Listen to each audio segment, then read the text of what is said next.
السلام عليكم ورحمة الله وبركاته. يوجد عندنا تلقيح من الجدي البور الأصلي ب500 جنيه، حق المراعية والأكل فقط لا غير، والعنوان في الجيزة بولاق الدكرور شارع نهية. السلام عليكم ورحمه الله وبركاته. زي ما شايفين كده معانا ان شاء الله بنعمل تهجين.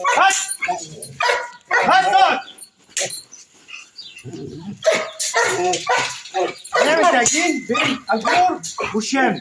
ان شاء الله هنشوف التهجين ده في اقرب وقت معانا، اللي هو الجيل الاول ان شاء الله معانا. زي ما احنا شايفين دلوقتي معانا الجدي بور اصلي، ومعانا المعزه شامي اصلي. ان شاء الله هنشوف التهجين ده معانا باذن الله، بس وهنشوف السلاله باذن الله الفتره الجايه. ان شاء الله حضرتك لو عجبك الفيديو دوس لايك، واول مره بتتابعنا دوس اشتراك للقناه وفعل زر الجرس وتوصلك كل ما هو جديد عن الماعز البور والماعز الشامي ان شاء الله. والسلام عليكم ورحمه الله وبركاته.